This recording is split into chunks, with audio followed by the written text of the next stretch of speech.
answering questions, just help the team along with a lot of stuff. I said that was right here. So there was some positive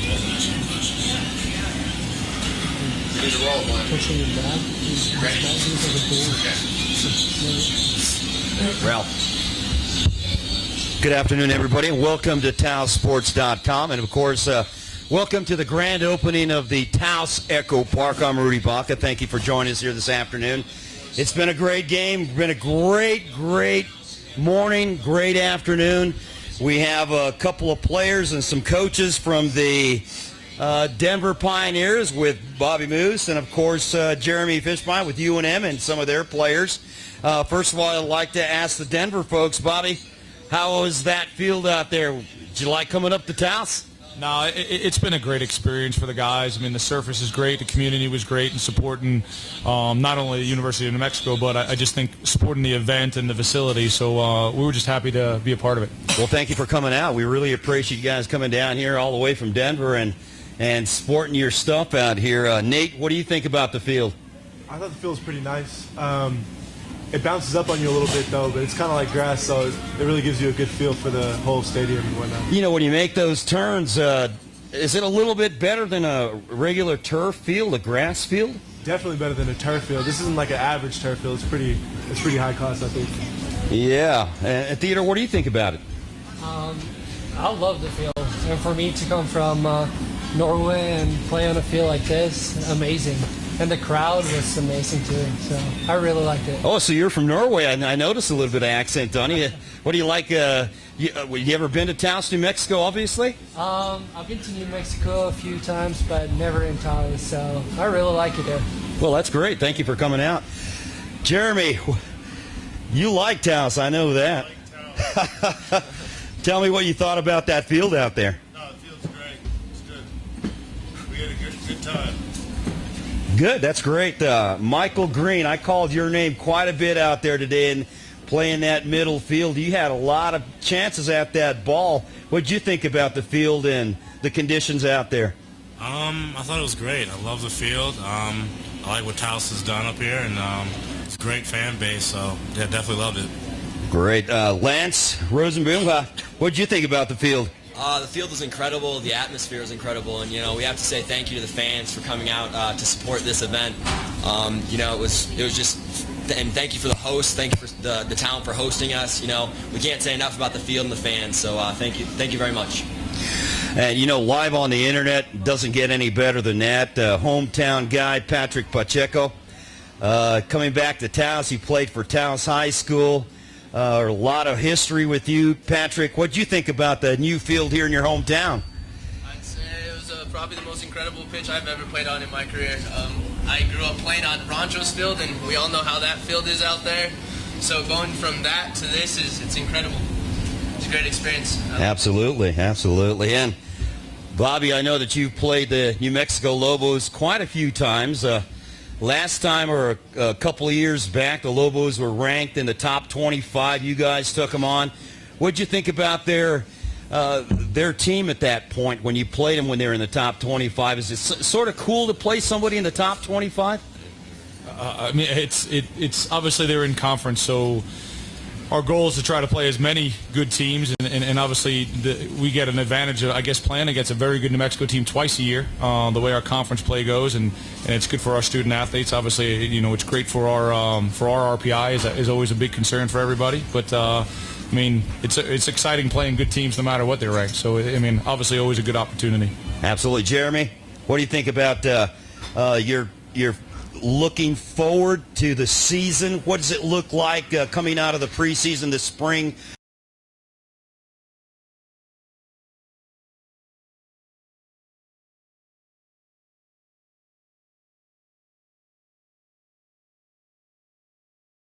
What you realize is every game's a tough game. Man, Denver was good today.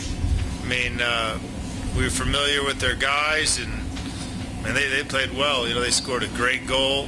They created chances. I mean, they're a competitive team, and they beat us at home last year. We were fortunate and snuck one at their place, but it's always competitive, and in a short period of time, they become one of the top programs in the West, and think they've been to 2 NCAA tournaments in the last 3 years, and we just feel fortunate to play a team that caliber here, that they came down here, made the effort to come down here, and it's always a heated game. I mean, I have the utmost respect for their players, their coaches, but man, I want to beat them, and we didn't beat them today. We're fortunate to have a tie. Could have gone either way, and I know they were missing a couple key players, so it's going to be it'll be a great one next. I think October we play them twice, so it's always good, and it's good to have teams of that caliber in the conference, like Coach said. That it's good for everybody. Absolutely. We want to have this field as your home field if we could possibly do that. I know it's kind of impossible, but we'd like to dream about that in the future. Lance, tell me about what did you feel about your defense and your offense out there today? Was that field enhancing any of that part of your game? Well, I mean, it's obviously it's a bigger field, I think, than we play on at home. But no, I think defensively, we were very good. We were very compact. We just couldn't get it done in the final third today. But I think overall, we played well. We played hard. Unfortunately, we didn't get the result that we wanted, but that happens at times. We played a very good team, and we understand that. It's always a pretty big rivalry with Denver. So, it was a good game out there. Absolutely. And Nate, that we strive ourselves as being real high up here, 7,000 feet. Did that impact your game any, being this high? It impacted a little bit. We're in Denver and we're a Mile High city, so it kind of helps coming from there, but definitely coming from West Coast or sea level area would definitely have an impact on your play. Just a little more tired. Absolutely. Back over here to Patrick Pacheco. You grew up in this vicinity, so obviously the altitude didn't have any effect on your game, but your teammates, did you notice anything different in their game? Did they slow up at the end of the second half, or you didn't see anything different? Or tell us about it. I would say there's nothing different. We've been training our butts off during spring. This is probably when we're most in shape of all time, so I would say we were prepared and nobody really slowed down. We were good to go. And Michael, what did you think about the altitudes? Any difference? There's definitely a difference, but I don't think it was too much of a big impact on any of the players. So we just pushed through it and got through it. Good. And of course, here, what do you think about the altitude? Well, I've lived in Denver for a year now. I'm kind of used to it, but Norway, where I'm from, I'm kind of by the sea, and come to Denver at first was hard, but now I'm kind of used to it. So I think, it was okay today. All right, great. Well, thank you, gentlemen, for joining us here this afternoon in the press conference, and wish you guys all the luck down the road, and thank you for coming here and opening this great field of ours, and hope to see you back here real soon. Thanks for having us. Thank you very much. Thank you, gentlemen. Thanks. You okay?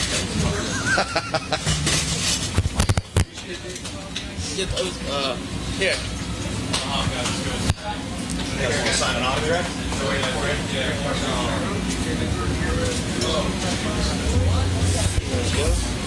You need this? I like your face paint.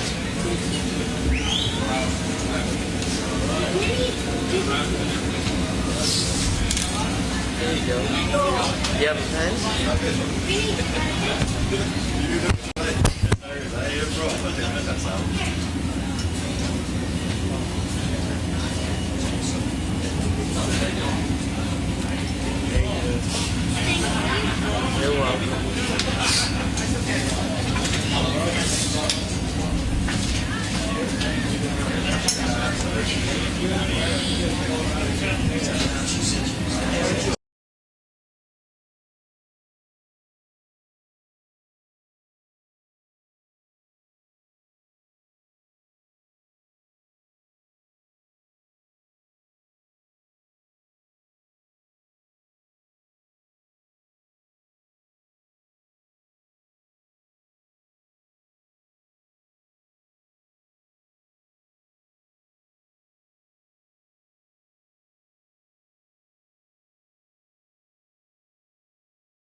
That was terrible. The dust on this got that on film. Okay. All right, so I guess I'll plug in this back in. Back there. It's been a tough one, Lila. That's it. You'll figure it out. I know. It's all that dust. All that dust. A lot of that. Yeah, but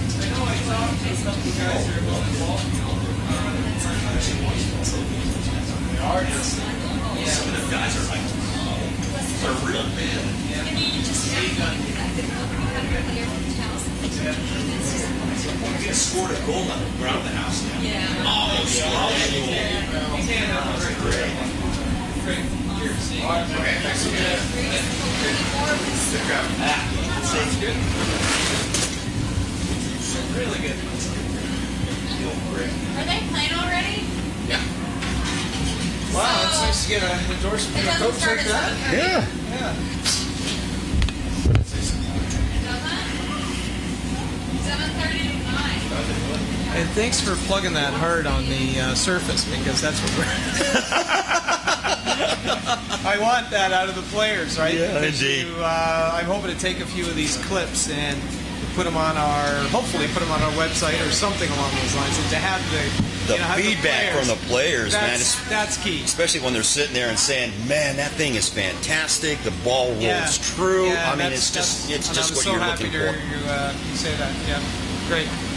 And good afternoon, everybody, and welcome to TaosSports.com. I'm Rudy Baca, your play-by-play announcer. Of course, with Ralph Garcia, our cameraman.